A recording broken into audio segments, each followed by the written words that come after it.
Calls येत नाहीयेत, resume shortlist होत नाहीये, या 3 गोष्टी तुमच्या रिझ्यूमवरती आधी चेक करा. फर्स्ट, जो प्रोजेक्ट तुम्ही केलेला आहे तो तुम्ही गिटवरती टाकून ती जी URL आहे ती कुठेतरी तुमच्या रिझ्यूमवरती मेन्शन पाहिजे. म्हणजे रिक्रुटरला समजेल की तुम्ही कुठला प्रोजेक्ट केलाय आणि कुठला नाही.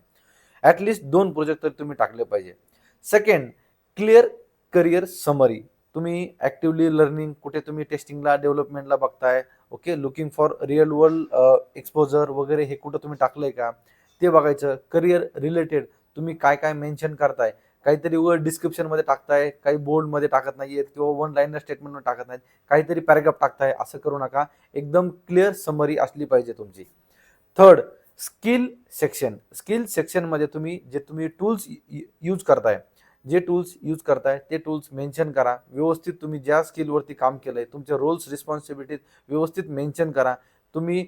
आणि कसं असते ना की हे जे कीवर्ड्स वगैरे जे आहे तुमच्या प्रोफाईलच्या रिलेटेड, हे तुमच्या रिझ्यूमला हायलाईट करता. जर हे हायलाईट होत नसतील तर तुमचा रिझ्यूमे शॉर्टलिस्ट होणार नाही.